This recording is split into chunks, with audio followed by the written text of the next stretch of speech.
بسم اللہ الرحمن الرحیم یمحق اللہ الربا ویربی الصدقات واللہ لا یحب کل کفار اثیم۔ بے شک اللہ سود کو مٹاتا ہے اور صدقات کو بڑھاتا ہے، اور اللہ کسی ناشکر گناہ گار کو پسند نہیں کرتا۔ عزیز طلبہ، سورہ البقرہ آیت 275۔ اس آیت میں اللہ تعالیٰ نے بہت ہی عام ایشو پہ بات کی ہے، ایک ایسی برائی جو دنیا کے ہر معاشرے میں سرایت کر چکی ہے۔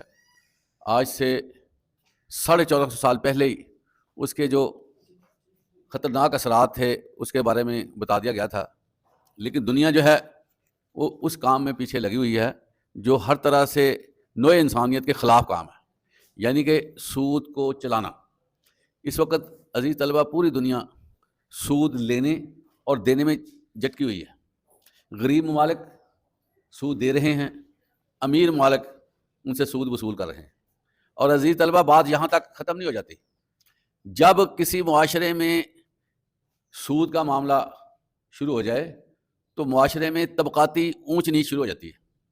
اس کے بعد اگرچہ غلامی نظر نہیں آتی، لیکن حقیقت یہ ہے کہ غلامی کا دور ہی ہوتا ہے۔ جہاں بھی سودی نظام ہوگا وہاں پر آقا اور غلام کا تصور آٹومیٹکلی پیدا ہو جائے گا۔ اب دیکھیں کہ سود کے کتنے خطرناک اثرات ہوتے ہیں کہ جو سرکولیشن آف منی ہے، پیسے کی جو گردش ہے نا، وہ رک جاتی ہے، اور پیسہ ایک طرف جو ہے لگنے شروع ہو جاتا ہے، جس کی وجہ سے آبادی کا بڑا حصہ نامحرمی میں چلے جاتا ہے اور غربت کا شکار ہو جاتا ہے، اور ایک چھوٹا طبقہ وہ ملک پر جو ہے غیر جو ہے وہ فطری انداز میں قابض ہو جاتا ہے، جس سے جو ہے پھر برائیاں جو ہے پنپتی ہیں۔ عزیز طلبہ، جہاں دولت کا تعلق ہے، یہ دولت جو ہے صرف دولت نہیں ہوتی، اس کی وجہ سے اکثر جو گناہ ہیں وہ ڈیولپ ہوتے ہیں، برائیاں جنم لیتی ہیں، اور بے حیائی پروان چڑھتی ہے، اور اسی طرح لوگوں کا استحصال ہوتا ہے، اور ان کے خون سے جو ہے نا پیسے نچوڑے جاتے ہیں۔ تو اللہ کے نبی آپ صلی اللہ علیہ وسلم نے بھی خطبہ حجۃ الوداع کے موقع پر یہ فرما دیا تھا کہ آج کے بعد سود حرام ہے، اور سب سے پہلے میں اپنے چچا حضرت عباس کا سارا سود جو ہے ختم کرتا ہوں۔ اور اسی طرح اللہ تعالیٰ نے سود کے حوالے سے بہت سخت آرڈر کیے، اور اللہ کے نبی آپ صلی اللہ علیہ وسلم نے 8 بندے جو ایک لائن میں ہوتے ہیں، ایک پروسیجر میں ہوتے ہیں سودی کاروبار میں، لین دین میں، سب پہ لعنت فرمائی ہے، کیونکہ یہ ایسا کام ہے جس سے جو ہے وہ حقیقتاً انسانیت کی توہین ہے، یہ جو سود کا نظام ہے۔ اور اس وقت جو ہے پوری دنیا میں آپ دیکھ رہے ہیں کہ کتنی بڑی آبادی جو ہے وہ محکوم ہے اداروں کی، ملکوں کی، اور اسی طرح بڑے بڑے جو سرمایہ دار ہیں ان کی اربوں کی تعداد میں لوگ جو ہیں اس وقت پکڑے ہوئے ہیں سود کے حوالے سے۔ اور اس کا اگلا نقصان عزیز طلبہ یہ ہے کہ جو معیشت، جو لوگ، جو ملک اس دلدل میں پھنس جاتے ہیں نا، سود کی دلدل میں، وہ باہر نہیں آ سکتے، وہ پھر ایسے جکڑتے ہیں کہ اگلا سلسلہ ان کا سود در سود شروع ہو جاتا ہے۔ اور پھر اگلی بات کیا ہوتی ہے کہ اتنی کمزوری ہو جاتی ہے، معیشت اتنی ناتواں ہو جاتی ہے کہ جو اس کے اوپر سود ہوتا ہے اس کا وہ قرض لے کر سود ادا کرتے ہیں اور اپنا قرض پھر بڑھا دیتے ہیں، جس سے آپ دیکھیں کہ لیونگ لوگوں کی کتنی خراب ہو جاتی ہے۔ اور آپ دیکھیں یہ جو مہنگائی کا اژدہا ہے یہ کیسے بن گیا، پتہ آپ کو؟ ایک بندہ اپنی ارننگ کے مطابق خرچ کرتا ہے، اس کا جو ہے وہ اس کو کوئی نقصان نہیں ہے، لیکن وہی بندہ اگر اپنی ارننگ کے ساتھ کسی اور سے جو ہے وہ سود لے کر وہ خرچ کرے گا نا، تو وہ پھر اس کو اپنے اصل زر سے اس کو پیسے دینے پڑیں گے، جس سے اس کا اصل زر ختم ہوتا جائے گا، کم ہوتا جائے گا، اور پھر وہ کیا ہوگا کہ وہ پھر اور پیسہ لے کر اس کو جو ہے نا اپنے خرچ کرنے پڑیں گے۔ اور یہ جو سود کا نظام ہے پھر ایسے ہی ہے جیسے ایک جو ہے وہ سانپ، بڑا سانپ اژدہا، وہ اپنے شکار کو لپیٹ لیتا ہے اور اس شکار کو جو ہے وہ آہستہ آہستہ اس کو ختم کر دیتا ہے۔ لوگوں کو جو ہے نا اسی طرح بربادی کی طرف لے جایا جاتا ہے، اور ملکوں کو بھی ایسے برباد کیا جا رہا ہے۔ ہمارا ملک بھی اسی پریشانی میں ہے، جس کی وجہ سے جو ہے نا وہ روزانہ حالات جو ہے وہ ریکور ہونے کی بجائے ڈسٹرب ہو رہے ہیں۔ یہ بڑی عجیب بات ہے کہ 75-76 سال ہماری آزادی کو ہو گئے ہیں، لیکن ہم لوگ جو ہیں وہ اپنے جو ہماری نسل ہے نا نئی، اس کے لیے ہم جو ہے نا کوئی پریڈکشن نہیں کر سکتے، کہ اس کے بارے میں حوصلہ افزا خبر نہیں ان کو دے سکتے، آپ اندازہ کریں کہ ہم اس سٹیج پہ پہنچے۔ بلکہ حقیقت یہ ہے کہ ہمارا سسٹم تو اس قدر ڈسٹرب ہے کہ جو ہے وہ خوف آنے لگ گیا ہے کہ ہمارا یہ حال ہے، اس نسل کا یہ حال ہے، جو نئی نسل آئے گی اس کا کیا حال ہوگا، جس کے نتیجے میں جو ہے وہ آپ دیکھیں کہ کتنا ماحول جو ہے ہمارا اس وقت ڈسٹرب ہے۔ اور اس وقت دنیا میں اور خصوصاً پاکستان میں ایک ہی مسئلہ اب نظر آ رہا ہے کہ ہماری معیشت کیسے ٹھیک ہو، ہماری اکنامک ایکٹیویٹی کیسے بہتر ہو سکتی ہے، ہم کیسے اس بمر سے نکل سکتے ہیں. لیکن جو ہے وہ بظاہر یہ چیزیں نظر نہیں آ رہی. یہ فیکٹ ہیں جو میں آپ کو بتا رہا ہوں کہ یہ سمجھ نہیں آ رہی کیا بنے گا.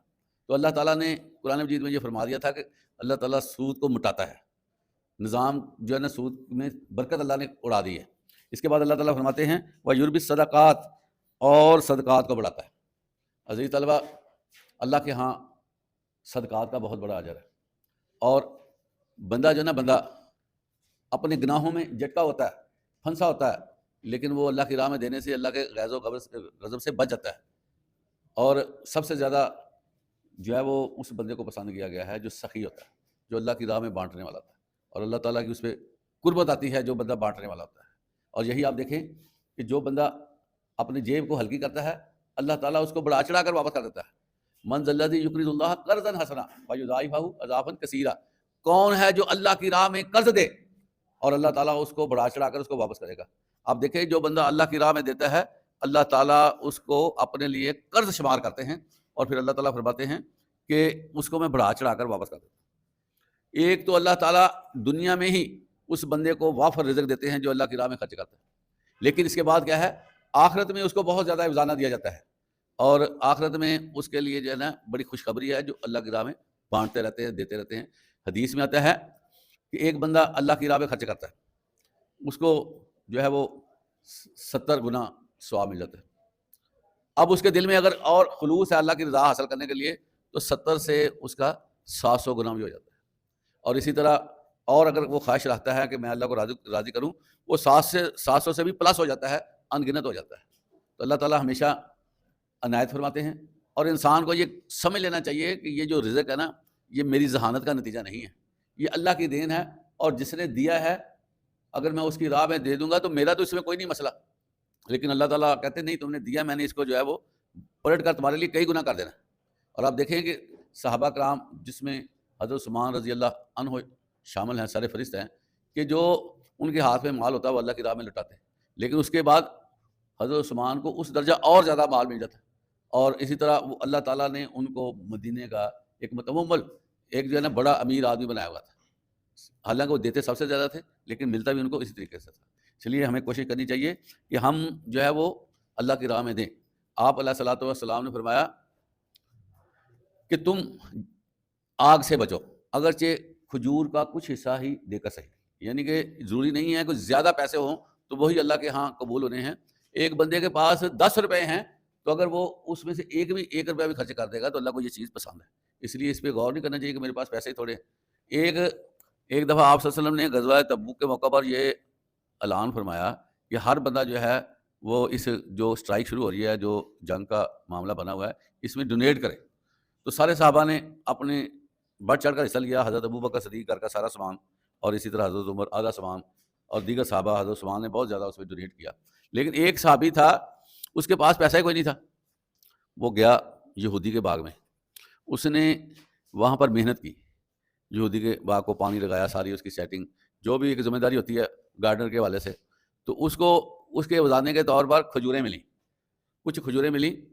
وہ کھجوریں لے کر آیا، آپ صلی اللہ علیہ وسلم کی خدمت میں پیش کی اور کہا کہ ایسے میں نے محنت کر کے یہ ڈونیٹ کر رہا ہوں. آپ صلی اللہ علیہ وسلم کو اس کی اتنی خوشی ہوئی کہ وہ کھجوریں جو ہیں وہ سامان پہ پھیلا دی ساری، اور خود اپنے ہاتھوں سے سامان پہ پھلائیں. اتنے اللہ کے نبی کو خوشی ہوئی. تو جتنا ہم خوش ہو کے اللہ کی راہ میں دیں گے نا اتنا ہی اللہ کی طرف سے ہمیں اجر بھی ملے گا. اور صدقہ آپ کو پتہ ہے یہ بلاؤں کو بھی ٹالتا ہے، اور صدقے سے جو ہے وہ ہمارا مال بھی پاک ہوتا ہے. اچھا عزیز طلبہ، یہ جو زکوٰۃ ہے نا یہ بھی صدقے کی ایک شکل ہے، یہ میں آپ کو بتاؤں. اور زکوٰۃ آپ کو یہ بھی پتہ ہے کہ دین اسلام کا چوتھا رکن بھی ہے، زکوٰۃ فرض ہے. تو اس لیے بہت سے لوگ جو ہیں وہ دیکھنے میں آیا کہ زکوٰۃ دینے میں بھی کنی کتراتے ہیں، تھوڑا سا ہیزیٹیٹ ہوتے ہیں.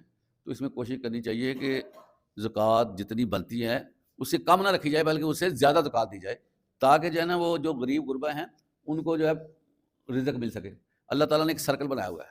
حدیث مبارکہ ہے، یہ آپ سن لیں بات، کہ جو سوسائٹی میں رزق دیا جاتا ہے نا اللہ کے نبی فرماتے ہیں وہ تمہارے مساکین اور فقراء کی وجہ سے دیا جاتا ہے رزق. ان کو تم اگنور کر دو گے تو تمہارا رزق اپنا خراب ہو جائے گا. اس لیے جو بندہ ڈیزرو کرتا ہے نا اس کے گھر میں جا کر دینا چاہیے اور ان کو ڈھونڈنا چاہیے. اللہ قرآن پاک میں فرماتے ہیں بہت سے لوگ تمہیں ایسے ملیں گے جو منہ سے نہیں کہتے کہ ہمیں دو، لیکن ان کے چہرے دیکھو، وہ ان کی خواہش ہوتی ہے کہ ہمیں ملے، ان کے گھروں میں یہ مسائل ہوتے ہیں. تو ایسے لوگوں کو ڈھونڈ کر دینا چاہیے جو لوگ جو ہیں ڈیزرو کرتے ہیں. آپ دیکھیں کہ پروفیشنل بندے تو ہر جگہ مل جائیں گے. آپ ایک دفعہ تھوڑا سا کسی کو دیں تو پوری لائن کی لائن لگ جاتی ہے لینے والوں کی. وہ سارے پروفیشنل ہوتے ہیں اور وہ ایک جگہ سے دوسری سے تیسری وہ راؤنڈ کرتے رہتے ہیں، جہاں سے ان کو سمیل آتی ہے ادھر جا کے وہ مانگنا شروع کر دیتے ہیں. لیکن اصل جو لوگ ہوتے ہیں نا، جن کے گھروں میں بڑے مسائل ہوتے ہیں، وہ آپ سے نہیں باتیں کرتے کہ یہ ہمیں دو. وہ ہر چیز کو سہتے ہیں، ہر چیز پہ جو ہے نا وہ کمپرومائز کر لیتے ہیں. لیکن اللہ تعالیٰ قرآن میں فرماتے ہیں کہ تم ایسے چہروں کو ڈھونڈو اور ان کو جا کر جو ہے وہ یہ دو، اپنی ڈونیشن ان کو دو. آپ صلی اللہ علیہ وسلم نے دیکھیں یہ فرمایا کہ یا اللہ مجھے فقراء اور مساکین میں رکھنا. اندازہ کریں، کیونکہ جو بندہ تھوڑا سا مسائل میں ہوتا ہے نا، اس کو فنانشلی پرابلمز ہوتی ہیں، اس کا دل جو ہے وہ نرم ہوتا ہے، اس کا دل جو ہے اللہ کے ساتھ زیادہ انگیج ہوتا ہے. پتہ آپ کو؟ اور جو بندہ جتنے پیسے والا ہو جاتا ہے نا، اللہ ماشاء اللہ اس کے دل میں اتنی سختی آتی جاتی ہے، پھر وہ پیسے کو سنبھال کے رکھتا ہے. تو عزیز طلبہ یہ بھی آپ دیکھیں کہ جو بندے مالدار ہیں نا، ان کا حساب جو ہے نا وہ بڑا لمبا چوڑا ہونا ہے. یہ نہیں ہے کہ انہوں نے کہا ہم نے کمایا ہم نے کھا لیا، نہیں. ان کا حساب بہت زیادہ ہو جاتا ہے. اور جو عام بندے ہوں گے نا، وہ جلدی جو ہے وہ جنت میں چلے جائیں گے، اور کئی سالوں بعد امیر آدمی جنت میں جائے گا، اس کا لمبا چوڑا حساب اس کو دینا پڑے گا. تو زیادہ بہتر یہی ہے کہ جو بندہ زکوٰۃ دینے میں جلدی کرتا ہے اور پھر اسی طرح جو ہے وہ اپنا سارا سال کچھ نہ کچھ دیتا رہتا ہے، وہ اپنے مال کو کلیئر کرتا جاتا ہے. قیامت کے دن ایسے بندے کی جو حساب کتاب میں آسانی ہو جاتی ہے. تو اس لیے ہمیں جو ہے نا اس کے بارے میں کانشیس رہنا چاہیے. اور میں آپ کو بتاؤں کہ جو بندہ اللہ کی راہ میں دیتا ہے نا، جو خوشی اس کو ہوتی ہے نا دینے سے، وہ حاصل کرنے سے نہیں ہوتی. کیونکہ انسان کو فطرن ایک دوسرے کے ساتھ اٹیچ کیا گیا ہے. جب آپ کسی کی دلی تشفی کرتے ہیں نا، تو اللہ کی طرف سے آپ کو سکون آ جاتا ہے کہ یہ میں نے اچھا کام کیا ہے، جس سے جو ہے وہ ایک ریلیشن شپ ڈیولپ ہو جاتی ہے اور بندہ جو ہے پھر اعتماد میں رہتا ہے کہ میں نے یہ اچھا کام کیا ہے. بندہ آپ دیکھیں عزیز طلبہ، بندہ عبادت تو کر لیتا ہے، نمازیں بھی وہ پڑھ لیتا ہے، لیکن جب اس کو جیب کے حوالے سے مسئلہ ہوتا ہے نا، وہ خالی کرنے اس کے لیے مشکل ہوتی ہے. اس لیے جو ہے وہ اس کے بارے میں اسلام اسپیشل کہتا ہے کہ تم جو ہے نا وہ لازمی لوگوں کو دو، تاکہ نا تمہارے دل میں جو سختی پیدا ہو رہی ہے وہ نرمی میں بدل جائے گی، اور تم جو ہے وہ بہتر طریقے سے یہاں بھی اچھی زندگی گزار سکتے ہو اور آخرت میں بھی تمہیں اللہ جو ہے اجر عظیم دے گا. اس کے بعد اس آیت کا آخری حصہ یہ ہے کہ واللہ لا یحب کل کفار اثیم، بے شک اللہ کسی ناشکر گناہ گار کو پسند نہیں کرتا. اس میں دو باتیں عزیز طلبہ آ رہی ہیں. ناشکرہ پن کسے کہتے ہیں عزیز طلبہ؟ کہ اللہ تعالیٰ نے اتنا دیا ہے اور اللہ کو یاد ہی نہ کرنا، اللہ سے جو فرائض ہم پہ عائد ہوئے ہیں ان کو اگنور کر دینا. اور ناشکرہ پن میں عزیز طلبہ یہ بھی آ جاتا ہے کہ آپ خود تو بڑے بڑے اچھے کھانے کھا رہے ہو، دوسرے جو ہیں جو تمہیں نظر بھی آتے ہیں ان کو تم نے کبھی پوچھا ہی نہیں. اور دیکھیں اسی بارے میں ایک حدیث بھی آتی ہے کہ وہ شخص مجھ پر ایمان نہیں لایا جس نے خود سیر ہو کر کھانا کھایا، اس کا پڑوسی بھوکا رہا. اللہ کے نبی یہ فرما رہے ہیں. تو اس سے آپ اندازہ کریں کہ یہ ناشکرہ پن میں آتی ہے. اور عزیز طلبہ یہ میں آپ کو بتاؤں، حدیث میں جو بات آتی ہے نا، ایک بندہ کھانا کھاتا ہے، اس نے بسم اللہ نہیں پڑھی اور آخر میں اس نے اللہ کا شکر ادا نہیں کیا، پتہ اس کا کیا مسئلہ بنے گا؟ اس سے اس کا سارا حساب لیا جائے گا. اور نہ قیامت کے دن اس سے پوچھا جائے گا کہ یہ کھانا کھایا تھا کہاں سے تمہیں ملا تھا. اس سے کراس کویشچننگ ہوگی. میں آپ کو بتاؤں اس کو دھر لیا جائے گا، جس طرح پنجابی میں کہتے ہیں دھر لیا جائے گا اس کو، تو بتاؤ بھائی. اس لیے جو ہے نا بسم اللہ پڑھ کے کھانا چاہیے، اور ساتھ شکر ادا کرنا کھانے کا واجب ہے، یہ آپ کو پتہ ہے. اور جو بندہ شکر ادا کرتا ہے نا، وہ روزے دار کی طرح ہوتا ہے. جس طرح روزے دار کو اللہ پسند کرتا ہے نا، عبادت گزار کو پسند کرتا ہے. جو بندہ کھانا کھا کے اللہ کا شکر کرتا ہے نا، اس کو اس طرح کے اللہ تعالیٰ ثواب دے دیتے ہیں، اتنا اللہ خوش ہوتے ہیں. تو اللہ تعالیٰ فرماتے ہیں میں کسی ناشکرے کو پسند نہیں کرتا. اور پھر اسی طرح فرما رہے ہیں کہ میں کسی گناہ گار کو پسند نہیں کرتا. دو چیزیں یہاں پر آتی ہیں عزیز طلبہ. گناہ کیا ہوتا ہے؟ جو اللہ کے حکموں سے ہٹ کے کام کرنا، اس کو گناہ کہتے ہیں. تو ایک گناہ ہوتا ہے انٹینشنلی، ارادی طور پر. ایک ہوتا ہے غیر ارادی. تو وہ جو ارادی طور پر گناہ کرنا ہے وہ بڑا ڈینجرس ہے. اور عزیز طلبہ کبھی بھی کسی گناہ کو چھوٹا نہیں سمجھنا چاہیے. جو میں آپ کو بتاؤں، چھوٹا گناہ ہی بڑا ہوتا ہے.